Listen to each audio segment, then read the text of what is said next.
تو अस्सलाम वालेकुम गाइस, कैसे आप सब लोग। तो आज हम आए हैं हमारे खाला के घर, जिनके यहाँ पे एक टेरेस गार्डन है। देखिए, आप मेरे पीछे देख रहे हैं, ये पूरा टेरेस गार्डन है जो कि हमारी खाला ने लगाई है। देखिए, अक्सर संडे का जो वक्त है वो मैं यहाँ पर भी आकर के बिताती हूँ, और अल्हम्दुलिल्लाह मुझे इतना सुकून मिलता है इन पौधों को देख कर के। पौधे भी बच्चों की तरह होते हैं। जिस तरह हम बच्चों की हिफाजत करते हैं, उसी तरह हमें पौधों की भी हिफाजत करनी चाहिए। देखिए, मैं आपको बताती हूँ हमारे पौधों से। ये है चेरी का पौधा। चेरी, ये वो फ्रूट होता है जो हम अक्सर केक पर डेकोरेट करते वक्त लगाते हैं। और अब हम आपको मुलाकात कराते हैं नींबू के पौधे से। ये है हमारा नींबू का पौधा।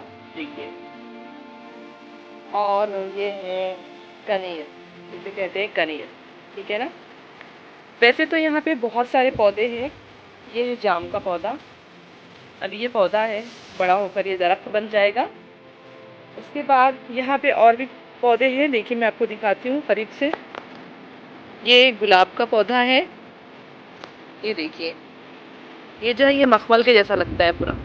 ये मखमल के जैसा है पूरा, वेलवेट जिसे कहते हैं आप। माशाल्लाह। और ये पता है, ये हमने लगाया नहीं है, ये हमारे घर में खुद ही उग जाते हैं। खुद ही उग जाते हैं ये, इसे लगाने की ज़रूरत पेश नहीं आती है। और ये है तुअर की फली का झाड़। इसमें अगले महीने से इंशाल्लाह तुअर की फली लगना शुरू हो जाएंगी। ये तो सभी जानते होंगे, ये है मोगरे का पौधा। ठीक है। और ये भी हमारी खाला ने लगाई है, पर ये समझ नहीं आ रहा है मुझे किसका पौधा है। अगर आपको पता चले तो मुझे कमेंट सेक्शन में बताइएगा। और ये है गेंदे का फूल का झाड़, मतलब पौधा है ये भी। इसमें गेंदे का फूल लगेगा।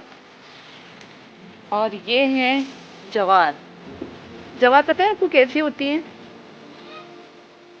माशाल्लाह, सभी पौधे देखिए, सभी पौधे जो है वो ग्रो कर रहे हैं। अल्हम्दुलिल्लाह सभी पौधे जो है नशोनुमा पा रहे हैं। खाद वक्त पे देना पड़ता है, मिट्टी वक्त पे देना पड़ता है, पानी वक्त पे देना पड़ता है।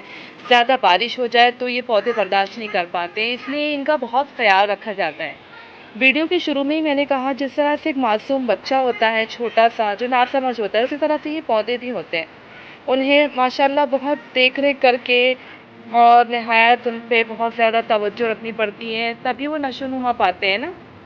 जब तक कि हम उनका ख्याल नहीं रखेंगे तो वो कैसे ग्रो होंगे।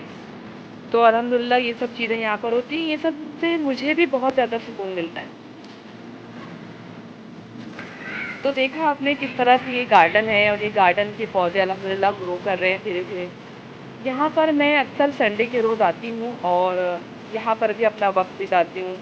और इन पौधों के साथ वक्त बिताना, यहाँ इन्हें पानी देना, खाद देना और पानी डालना, ये सब भी तो कुछ अलग से नहीं होता है।